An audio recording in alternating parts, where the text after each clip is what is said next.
Every generation has its rebels. In the 1990s, those rebels discovered a new frontier, cyberspace. What started as playful exploration soon became a battlefield of power, money, and information. This is the story of hacking, from the basement hobbyists of the dial-up era to the organized cyber armies of today. This is the digital evolution.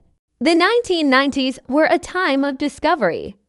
Personal computers were just becoming affordable, and the internet was young, raw, and unguarded.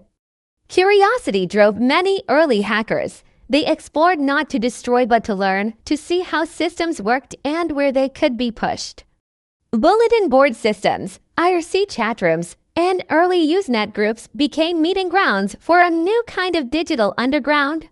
Groups like LOPHT Heavy Industries and Cult of the Dead Cow made headlines not for causing harm but for warning the public, showing governments and corporations just how vulnerable their systems really were. In 1995, the arrest of Kevin Mitnick turned hacking into a mainstream news story. The media painted hackers as dangerous cybercriminals, but to many, Mitnick became an icon, proof that one person could outsmart billion-dollar systems. Early viruses like Michelangelo, Melissa, and CIH were less about profit and more about notoriety, spreading across floppy disks and dial-up connections, teaching the world its first lessons about cybersecurity. This first chapter of hacking was about exploration, proving what was possible, and sounding the alarm about what was coming next. The 2000s changed the game. The internet was no longer a playground for enthusiasts. It was now the backbone of business, government, and everyday life. With that growth came opportunity. Hackers moved from pranks to profit, and cybercrime became industrial.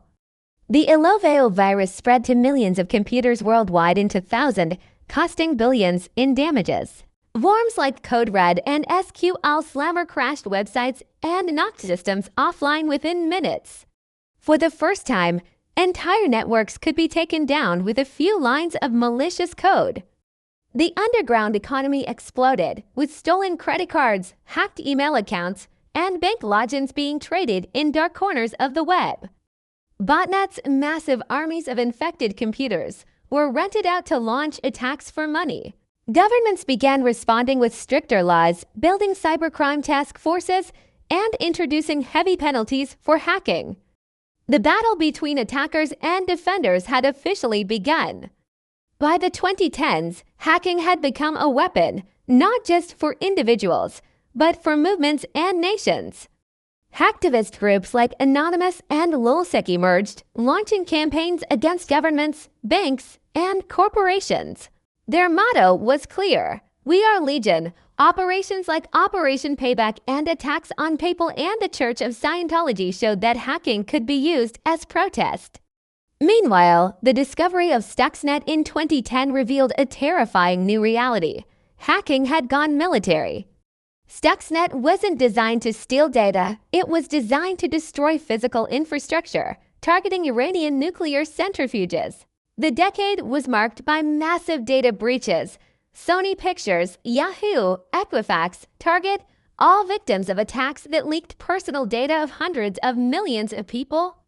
Social media became a tool for manipulation, with foreign interference operations and the Cambridge Analytica scandal showing that information itself could be hacked. The digital world was now a battlefield, and no one was off limits.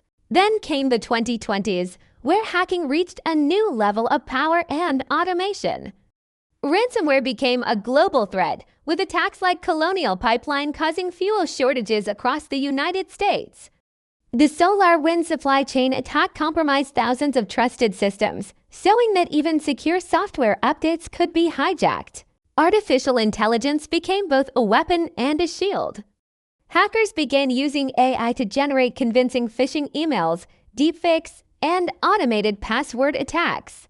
Cybersecurity teams fought back with AI-driven threat detection, machine learning algorithms that could spot attacks faster than ever before.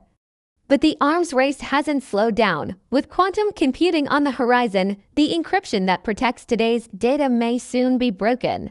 Privacy, security, and identity have become some of the most critical issues of our time. From curious teenagers on dial-up connections to AI-powered cyber armies, the story of hacking is the story of the digital age itself, a constant race between those who seek to exploit technology and those who seek to defend it. And as we step into the future, one thing is certain: the next chapter of this story is